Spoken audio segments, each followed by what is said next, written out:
Hello, ladies and gents. I'm overwhelmed to be back here again, being methodical and approach proclamation news and gatherance with the prodigious, the prominent Professor Johnson. We look at inside Carmenstone's UK politics, Essex life, and weather forecast. Thank you for tuning in. I've been out with the local cancers, fixing potholes, painting road signs, looking after the community that we trust. People been painting pictures. What I've been doing. What am I doing? I'm painting signs. Regardless of X, Y, and Z. If I paint a sign, what could I achieve? I could achieve your letters being delivered because they can see the sign. I could achieve policemen, ambulances, find out where your address is, find out where to go. Delivery drivers, postmen, you get your deliveries on time because they can see the road signs clearer. Fixing potholes.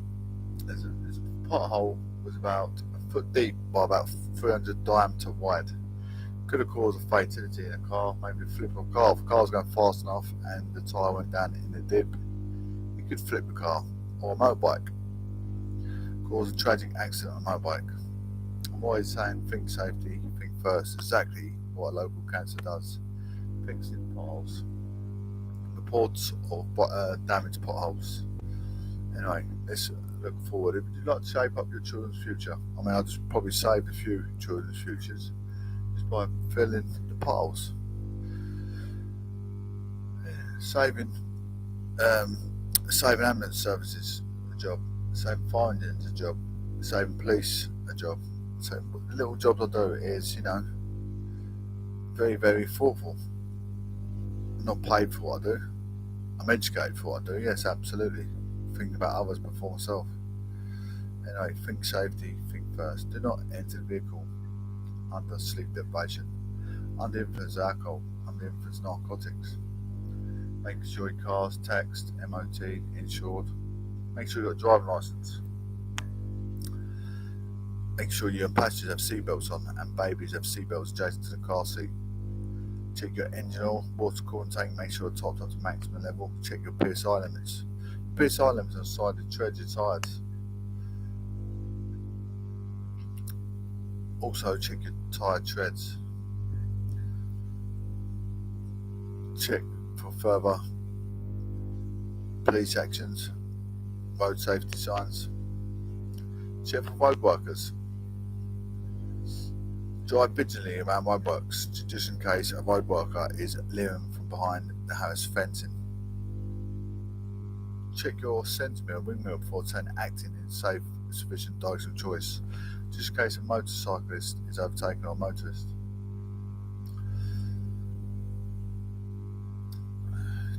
Try not to eat at the wheel because you take your eyes off the road and on your mobile phone. Simple things in life could change a hazard from happening. Taking your eyes off the road for a split second can make an accident occur on the road. Plan your destination to avoid road incidents, roadworks, congestion, road closures, lane closures, and weather incidents. Many incidents happen on the road, as we know. In Ely, we have an incident. Road closed and delays expected due to weekend roadworks until Monday morning on A142 both ways between Engine Bank and Sutton Road, affecting traffic between Chatteris and Ely, 5:25 a.m. Reported today. Milton Keynes Road closed, delays expected due to weekend works until early hours on Monday morning, A421 both ways between Harvey Cardway, Eagle Farm Roundabout and M1, Junction 13 Bedford. Milton Keynes South closed between the motorway and the H&M Distribution Centre. Coventry, a bit further up. Road closed and delays expected due to weekend works until early hours on Monday morning on A46 Coventry. Eastern Bypass northbound between A45 Stone Bridge Highway, Tollbar End and A428 Brandon Road, TGI Island. Reported 20th of May, 7 p.m. reported. Got lots to talk about as well. Local things that are happening.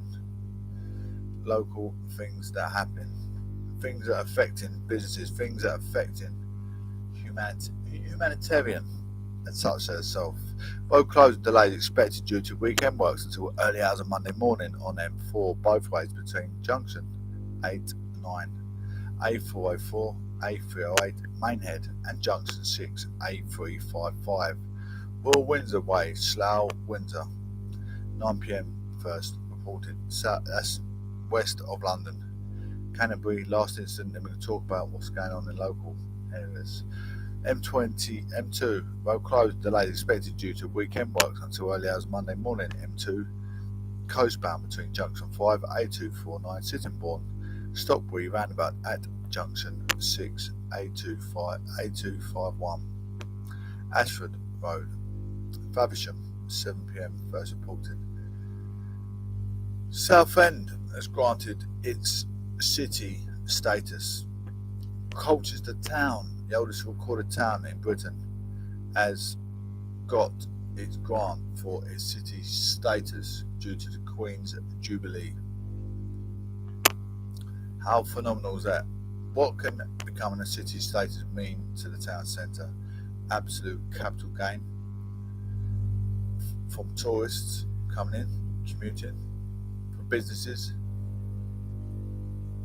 for infrastructure, bigger roads, better hospitals, more housing. It's a win-win situation for the council's local government. The damage it can do to the environment, that's what we need to look into. What damage it can do to our environment at a later date. What damage is it going to do?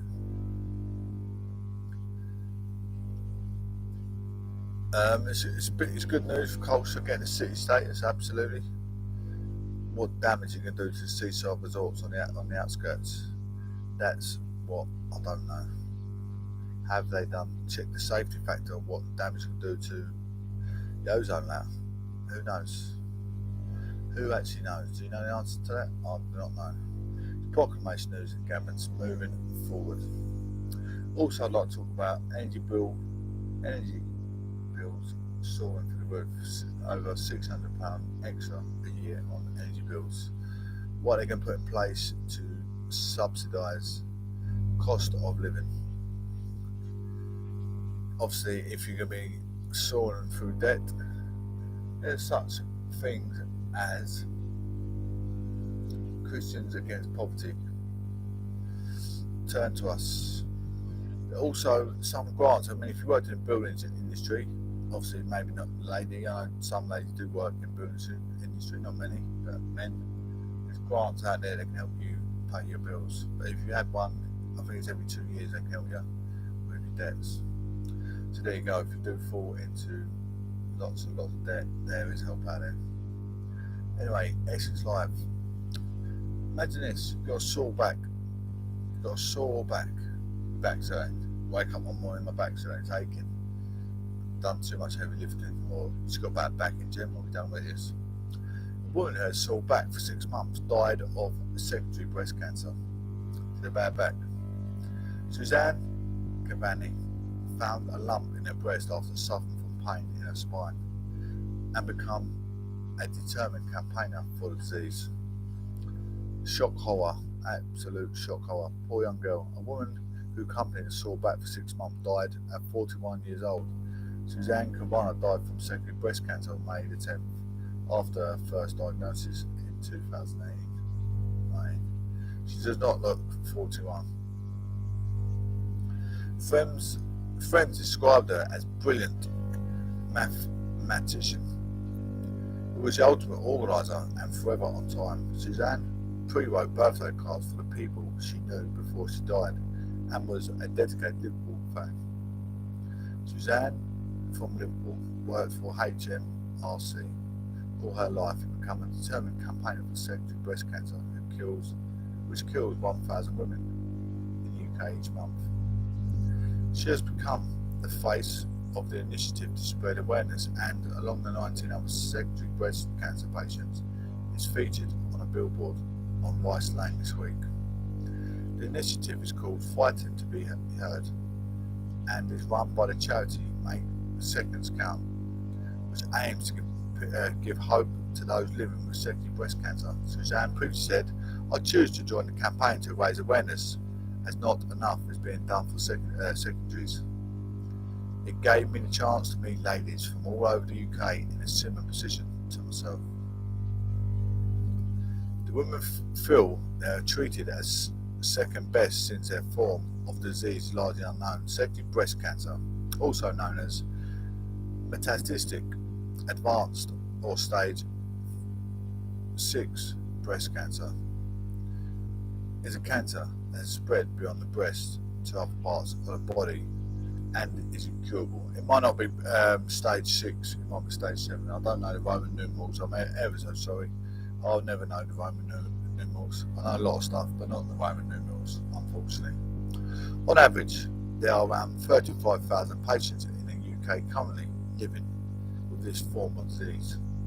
A YouGov poll commissioned by the charity revealed 38% of the British population were unaware of secondary breast cancer, and the 21% who didn't know the common symptoms. Signs of the disease may include ongoing headaches, blurry vision, tiredness, lumps on the breast area, breathlessness, loss of appetite and bone pain. Leanne's close friend, Radio City host Leanne Campbell said, "I'm so proud of these ladies, especially my beautiful friend Suzanne, shouting to be heard at a time when they already have a huge fight on their hands." The billboard in Liverpool is a giant step forward for this campaign and meant so much to Suzanne. Make Seconds Count was founded by Lisa Fleming, 38, after she was told she had primary and secondary breast cancer, despite having no previous diagnosis. Warning signs or lumps, she resolved to raise awareness and build a campaign with women across the UK, all of whom share the same desire to stand up and fight to be heard.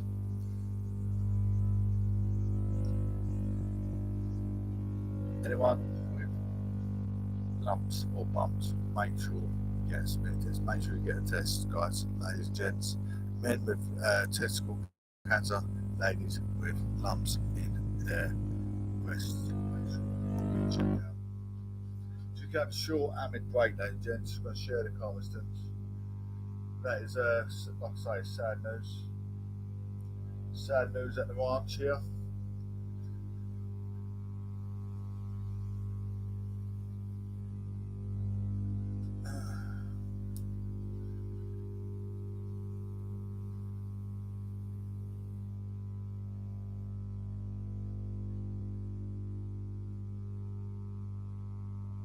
2 years. The consumer group Which says essentials like wholemeal bread, semi-skim milk and instant coffee have all gone up.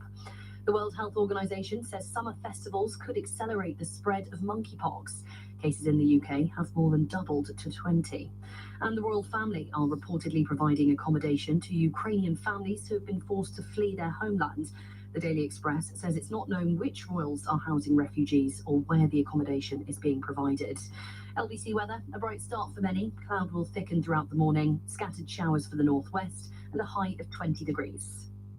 LBC. I'm David Lammy here on LBC. Wages in this country have flatlined. Bills are skyrocketing. Inflation is through the roof. This isn't just a sign of a government that's out of touch. Our current government truly believe that it's your fault if you can't pay your bills. Join me, David Lammy, today from 4. Listen on your radio and on Global Player. LBC. At Marcus by Goldman Sachs, we know the importance of a good recommendation. Like saving for a rainy day. Good recommendation. Wearing flip-flops on that day. Bad recommendation. That's why being awarded Which Recommended Provider for Savings 2021 is not only important for us, but for our customers to know their savings are in a good place. Open your high-interest, easy-access savings account today from just £1.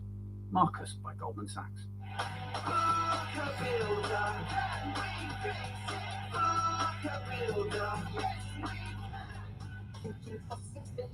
And bathrooms too. Post it on our website, we're here for you. Backed up by SafePay, we are the ones for finding new builders to get your job done. If you need home improvements or repairs, post your job for free on Hi everyone, Jamie Oliver here. We all know it can be healthier to eat your veg. That's why I've created a delicious veggie curry in partnership with Tesco and WWF. Discover my veg pack recipe on Tesco Real Food, filled with spring greens, chickpeas and sweet potato. Tesco, every little helps. The veggie curry recipe is a source of protein which contributes to the maintenance of muscle mass as part of a varied and balanced diet and healthy lifestyles. To find out more on the WWF partnership, see tesco.com/better-baskets for details. Oh, socks. Even when your pet is being a pickle, it's good to know their healthcare is covered with petsinappickle.co.uk. Matthew Wright on LBC. Call 0345 6060 973. I'll be delving into the latest viral horror story, monkeypox, in just a few minutes. But first, business news with Susanna Streeter. Good morning to you, Susanna. Good morning. So it's interesting times out there, not necessarily interesting good. Let's start off with the retail sector first. Yes, and actually there was a surprise rise in retail sales that came through yesterday, latest data from the ONS, and actually they rose 1.4% in April. So at the moment, at least, consumers appear to be shrugging off fears of recession and soaring prices. Of course, we don't know exactly what's happened since then, but certainly the trend is that people appear to be retaining their appetite. So about that, gents.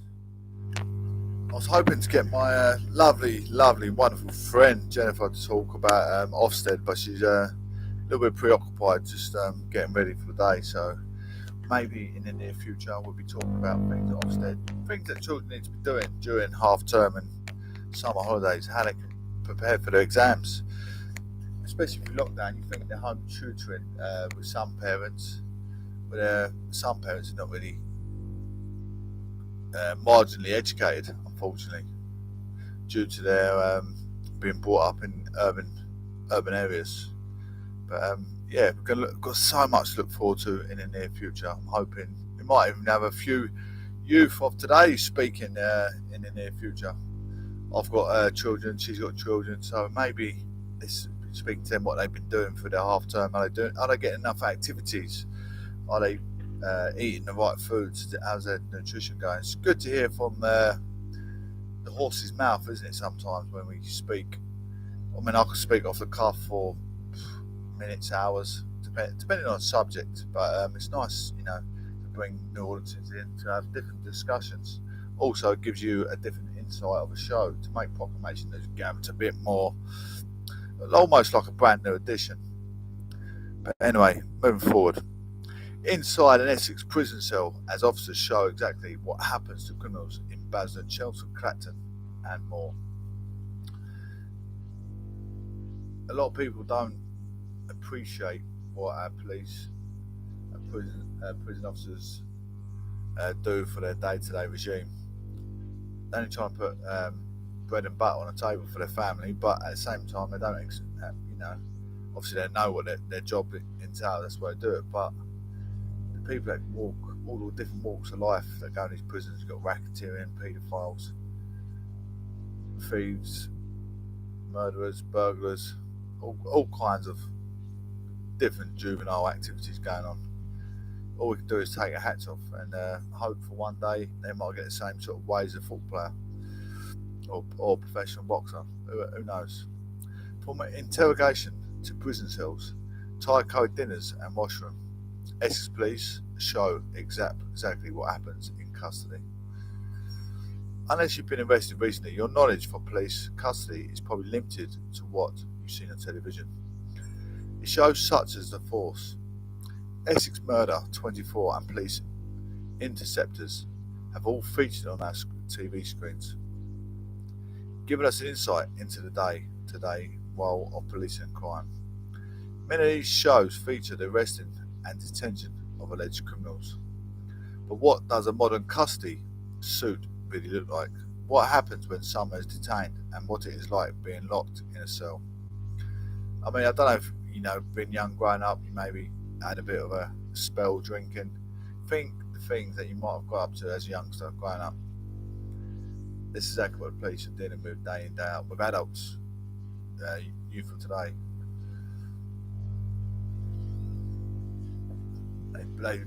They put up with so much. Just surveillance on the streets at night time. They're walking the streets as security as such.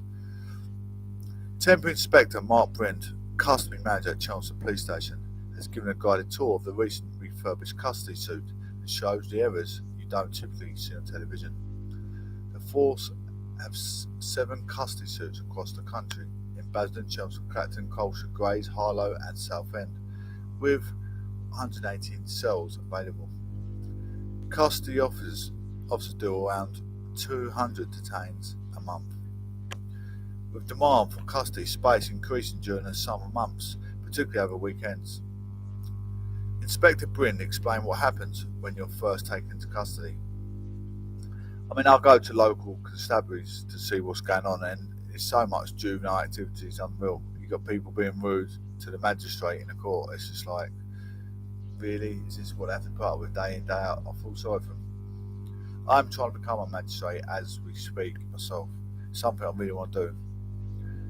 I've got some silly convictions which I could do without being on my thing, and I can move forward in my life and try and detain these juveniles myself.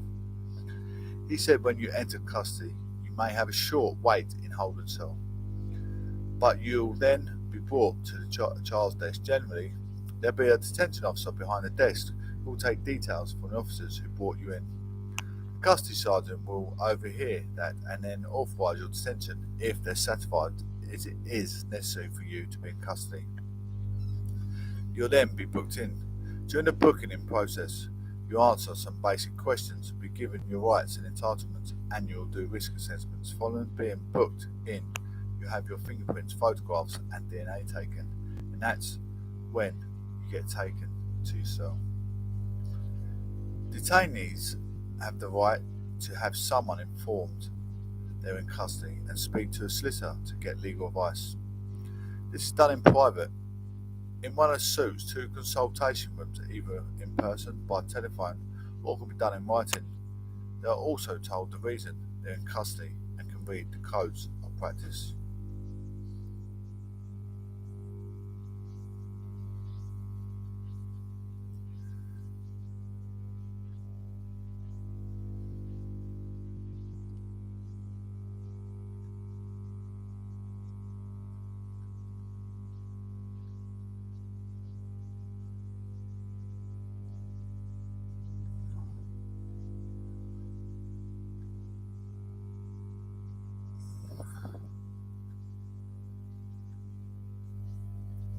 Whilst inside a cell, and what do prisoners eat? Whilst in a cell, detainees are allowed reading and writing materials and have a choice of hot and cold food and drinks. Current food options at Chelmsford include Thai curry, all-day breakfast, cereal bars and flapjacks. They're only microwave meals or whatever, but I tell you what, you're lucky you can get something after being absolute juvenile. There are 15 cells at Chelmsford with each detainee is held on their own. The cells have a toilet, mattress and a pillow, blankets and change of clothing can be provided. If the detainee wants some fresh air, they can stretch their legs in the exercise yard. Detainees can be questioned by officers in one of the 4 interview rooms, all of which have digital recording equipment. The detainee will then head back to their cell whilst evidence is reviewed. Inspector Bryn said 2 of the biggest challenges of their job are calming people, are being aggressive and looking after people who are struggling with their mental health. The suit has a full-time medic who works with fellow medical professionals at Essex Partnership University Trust, EPUT. The local NHS trust that provides mental health provides support services to make sure potentially vulnerable people receive their appropriate care. How long can someone be detained for after being arrested? Initially, you can be held up to 24 hours before you are charged with a crime or released. But in more serious cases, that time can be extended up to 36 and 96 hours. first by a superintendent and then by a magistrate's court, with the clock ticking. Inspector Bryn explains what happens next.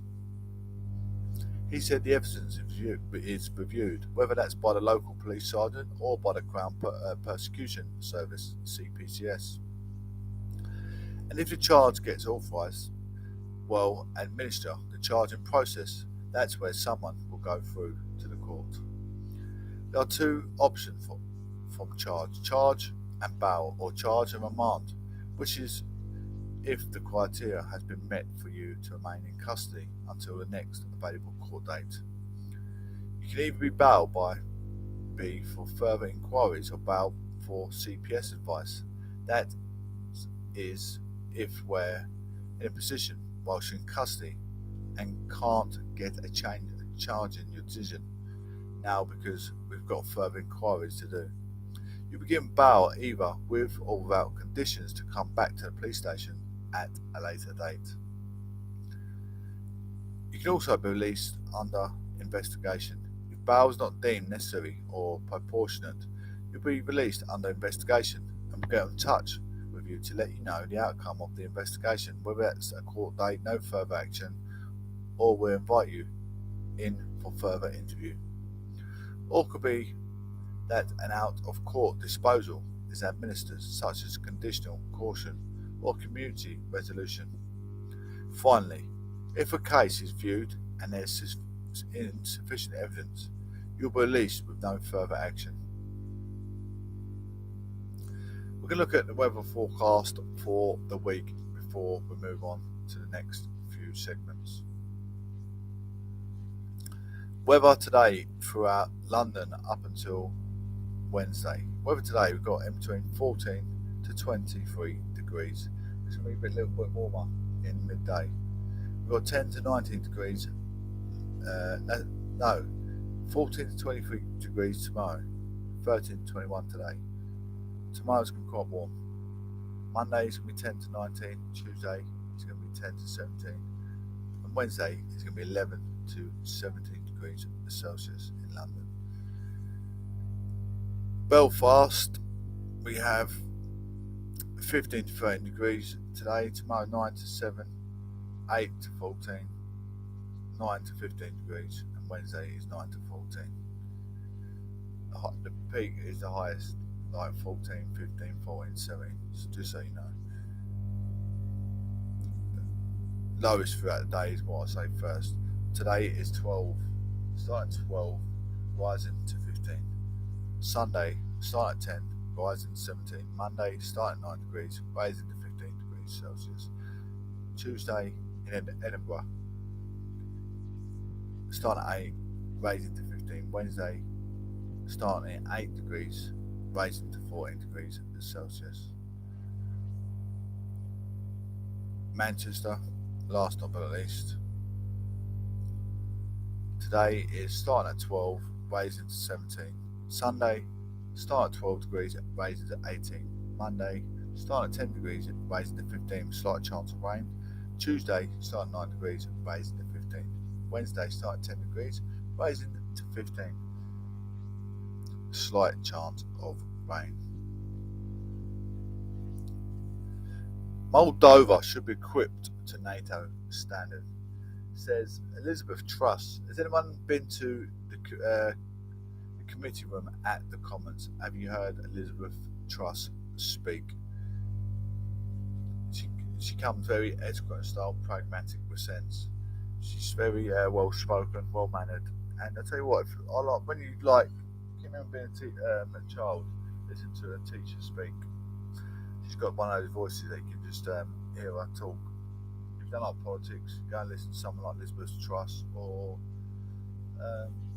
another good speaker. I didn't like what he said when I was there. There's a guy, I can't remember his name at the moment.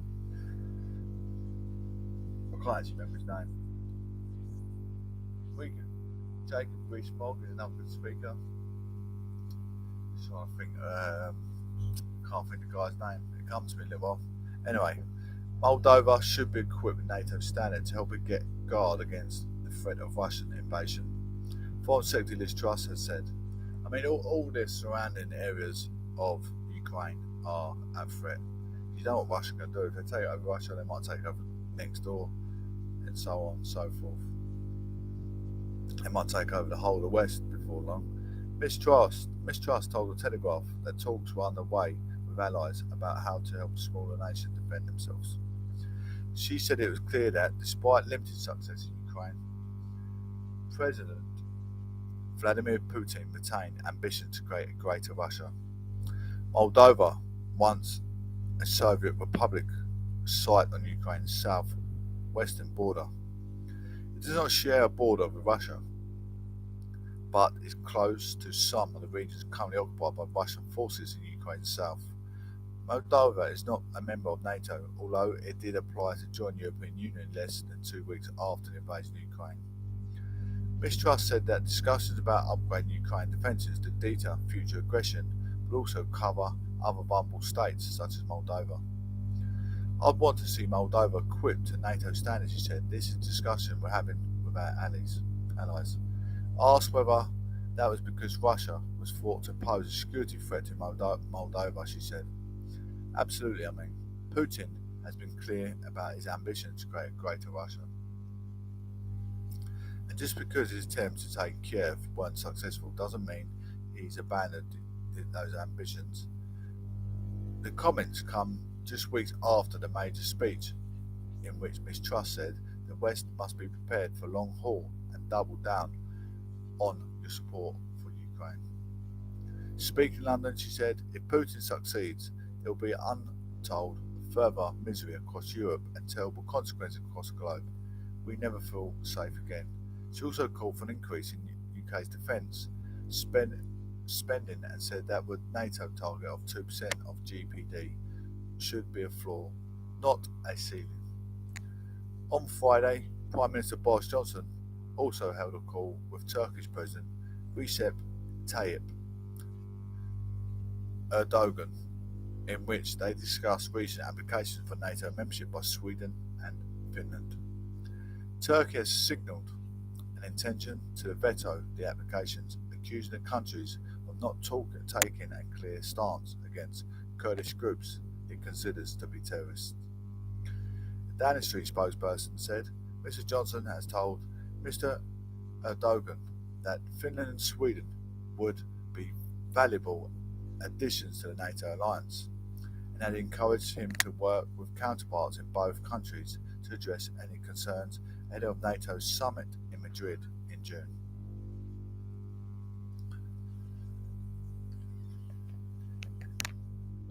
It's going short break, guys. The decade that followed its granting of city status, we have, I think with this announcement, 55 cities in England, 8 in Scotland, 7 in Wales, 6 in Northern Ireland, so 76 in all. I thought, as many of you might have done, that the city status was often associated with having a cathedral or a university or a huge population, but apparently not. But I'm delighted to say that Karen Douglas, incoming Mayor of Ards and North Downwood Borough Council, who represents Bangor City, is joining me now this morning. Good day to you, Karen, and congratulations. Good morning, Matthew, and thank you very much. We're absolutely delighted with this news and awarded Bangor's the status. It's just fantastic. So I'm speaking to you from our home city now and absolutely delighted with the news. What are you hoping? What difference? I mean, I'm sitting here thinking I'm surrounded by cost of living crisis, and in the midst of a cost of living crisis, there's always, oh look, Bangor's a city. It feels almost like a distraction from the nightmare that is their daily life. What positive benefits do you expect Bangor will benefit from? Yeah, that's a really good question. I think firstly, it's largely symbolic in the first instance for sure. There's been a huge boost, I think, for the people in the town itself, just having that recognition, particularly this year in the Queen's Platinum Jubilee year. But we are hopeful that it will act as a catalyst to assist Bangor in reclaiming its status as Bangor Moor, being a great Bangor. And we're looking at that in terms of further inward investment, boosting economic development and further job creation, as well as attracting more tourism. We believe that, when we take on that city status, that we will become that destination we can apply for things such as safe culture. But I would like to point out that we have been working hard over the last number of years, like many coastal towns around the UK and Ireland. There has been a decline in some of the retail aspects of town centres, but we've been working hard and we have secured, we have £110 million in the pipeline coming into Bangor. So we see this city status recognition really as a recognition of that work, that investment that's coming. And we want to use this now as a platform to build even bigger and to attract even more investment. I thought it was very interesting that during your appraisal there, you mentioned City of Culture, because that, you see, to me, it is pragmatic. That's real. I can get a hand on that. If you are successful and you bid to become a City of Culture, you are going to draw lots of people to you via tourism and such like that. That I do not doubt. Aside from that, I do struggle a little with how being a city suddenly transforms the fortunes of what was once a town. I think, Matthew, it's a journey. It won't automatically make any immediate difference. As I say, we've been working a lot on the inward investment to regenerate our town centre. We've been working with the likes of Wayne Hemingway to talk about how we're developing our waterfront. The Queen's Parade is coming online in terms of redeveloping it. So we have a lot of very exciting projects. So this is a journey for us, and this is, I suppose, one of the starts. And having that recognition is a real boost for the town and its people. Now, tell me about what are Bangor's royal connections then? I thought it was, as a Republican, I find that having to plead with a panel of 8 and pitch your sort of royal connections seems incredibly anachronistic, but it is a Jubilee honour, so I can see why it's happening here. What is Bangor's royal connections then? Well, we've had a number of, at least 9 royal visits to Bangor in any event. Back in 1903, as you know, Matthew, the King Edward VII toured Ireland as part of his coronation celebrations, and the King and Queen sailed out from Bangor on the royal yacht. Okay. And of course, there were thousands of people who were queuing up to see. Back then in 1924, we had the Duke and Duchess of York who landed at the pier and visited Clanleyboy Estate. We had Prince Edward who opened Stormont back in 1932, and of course Bangor people again were kind of waving and welcoming as he sailed along the loch. 1958, the Queen Mother arrived at Bangor Pier to attend the National Convention of the Royal British Legion's Women's Section of Iconic Cinema. But probably one of the most celebrated royal events, Matthew, was when Her Majesty the Queen and the Duke of Edinburgh visit Bangor Castle, and then she launched at the Royal Ulster Yacht Club whilst the Duke raced in the regatta, and that was in 1961. And then they returned to Bangor back then in 2009 when they visited the Coast Guard Agency. And again, the couple launched at the Royal Ulster Yacht Club, where they met with elected representatives from Northdown Council. I can see why Bangor's scored so well and Croydon hasn't. I can see that straight off. But Matthew, it continued because in 2013, Princess Anne visited us to officially open the council's Aurora Aquatic and Leisure Complex, and then she returned again a couple of years later. Okay, no, you've convinced me. You've convinced me. Bangor definitely has strong royal connections. So what will the people of Bangor see next? When will you become a city? How will it manifest itself? Is it street signs and such like, or something more? Well, we're just taking it all in at the minute, but part of the Platinum Jubilee celebrations, which are happening on the 4th and 5th of June, we're having celebrations down at our pier. We're going to be taking back this really good news, and we're going to start to think about how we're going to really embed this good news. But certainly we'll be celebrating as part of Jubilee coming up in the Jubilee weekend. Well, I don't want to sound too needy here, but I'd love to have an invite, by the way. I'm never going to get to Croydon. It's never going to happen. I've given up on Croydon ever becoming a city, but I wouldn't mind coming over and seeing Bangor. It'd be fantastic. Matthew, you can take that as a given. I am cordially inviting you today to come and visit with us. You would be the best of the mayor, and we would love to have you and all of your audience come over and visit us. Karen, beautiful Bangor County Down. Karen Douglas, you are a credit to Ards and North Down Borough Council, that is for sure. The incoming mayor of Bangor City. Thank you very much indeed.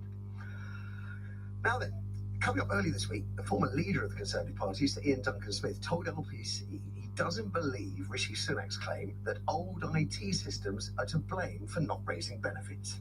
I don't make anything of it at all because it's not true. It's not true. I don't believe a word of it. This is what officials pass you when they think that they don't want to do something. As he calls for an emergency £730 million. Ladies and gentlemen, moving on with proclamation as you government to move on the show.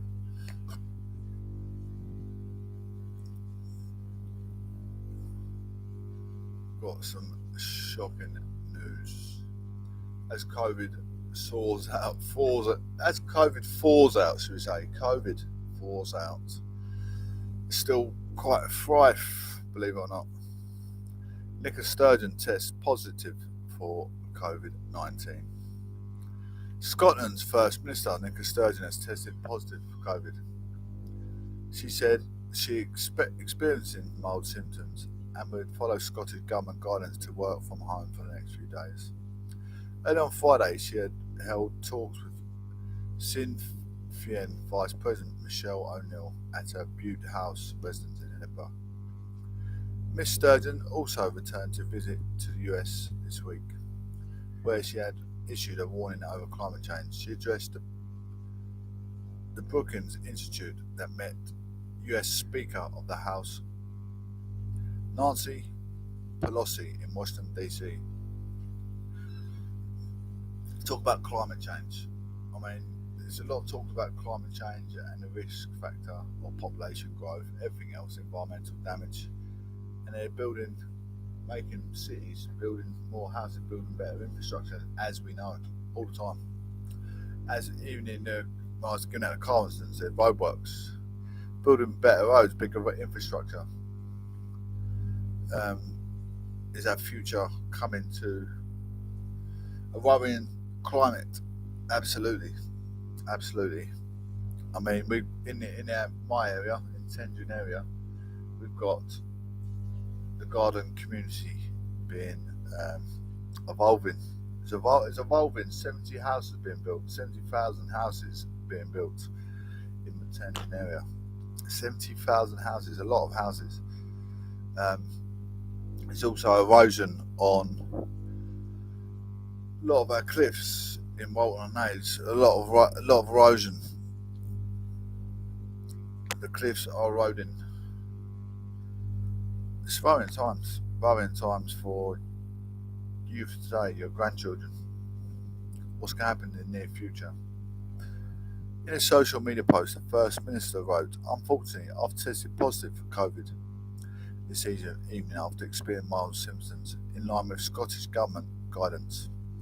I'll work from home over the next few days and hopefully be back out and later next week." I mean, there's people like me, there's a lot of people with my same sort of interest in the environmental damage. What's going to happen to global warming? What's going to be the damage of the ozone layer? I mean, reading the Bible, it'd be man-made that'd be destroy the world. It's pretty much a true factor. Governments, is it governments being greedy or just trying to calculate the standard of living? I don't know. In line with Scottish Government guidance, I'll work from home over the next few days and hopefully be back out and about later next week. Sinn Féin confirmed Michelle O'Neill have tested negative for COVID following the meeting with Miss Sturgeon. The party said Miss O'Neill would be tested again on Saturday as a precaution and will be limiting her contact over the coming days. Sturgeon put on her Twitter post, "Unfortunately, I've tested positive for COVID this evening after experiencing mild symptoms. In line with Scottish Government guidance, I'll work from home in the next few days and hopefully be back out and about later next week." At least she's still making priorities, looking after others around her. It's the vulnerable people you have to be careful around, so she's working from home, staying at home. Miss Sturgeon's positive test comes as a number of COVID-19 infections in Scotland continues to fall, according to figures from the Office for National Statistics (ONS). The ONS estimates there were about 104,400 positive cases in the week to the 13th of May. About 1 in 45 people. Number of hospital patients testing positive for COVID and weekly deaths are also falling. Restrictions put in place over the pandemic were lifted as Scotland moved to living with COVID. From the 1st of May, public health advice has been to stay home if you feel unwell or have a fever. People without symptoms are also no longer advised to take regular tests. Bear with me 2 seconds.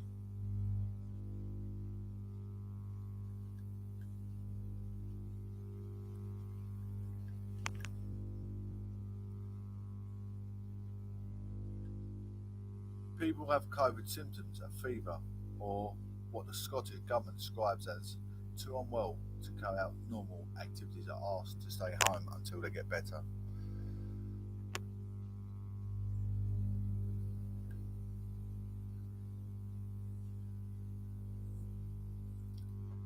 Parliament can burn down any day, says Andrea Leadsom. Parliament could burn down any day, former Minister Andrea Leadsom has warned as she urged MPs to get on with the renovation of the building.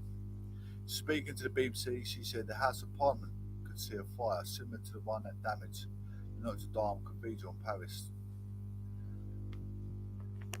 Parliament needs urgent repair work that could cost between 7 billion and 13 billion. A recent report said costs could be kept down if MPs and peers left while the building work was carried out. However, the same politicians have expressed concern about moving out and plans to relocate to Richmond House in central London, where vetoed. In 2019, a mere fire engulfed at Notre Dame, destroying the 150-year-old building Gothic spire and roof. Speaking to Radio 4's week, the Westminster programme, Miss Leeson said the same thing could happen in Parliament, adding that a fire in 2017 was only averted because of the presence of the 24/7 fire patrol. That is so there but for the grace of God, she said. It could burn down today, tomorrow, any day, and we've got to make that decision and get on with it. The House of Parliament, which was built in 1837-1860, requires significant restoration, including asbestos removal, fire safety improvements, renewal of wiring and conservation work. In addition to the fire risks, there has been warnings the building could be damaged by flood sewage. A sewage ejector system installed in 1888 is still in use. In 2019, MPs voted to set up a sponsor body with responsibility for restoration of the building. A view produced by the body put basic cost of essential repairs at 7 billion, 13 billion, and estimated they would be taken between 19 and 28 years to complete, or 12 to 20 years if building was fully vacated. It said the cost would increase by 40% if politicians stay put. Expressing concern the project's timescale and cost, the commissions or administrative bodies for the House of Commons and Lords voted to scrap a sponsor body in favour of a new approach.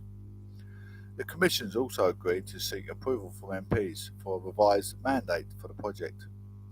Politics professor Matt Flinders of Sheffield University had previously suggested the change was the result of a massive blame game because the politicians were shrinking from an unpopular decision. Last week, Leaven Up Secretary Michael Gove rejected suggestions the House of Lords moved to Queen Elizabeth II Centre in Westminster while building work was underway. Instead, he said peers should consider moving to alternative building in North England, the Midlands, the South West, Scotland or Wales. But crossbench peer Baroness Hayman claimed Mr Gove's suggestion was punishment for the House of Lords voting down parts of the government's bill.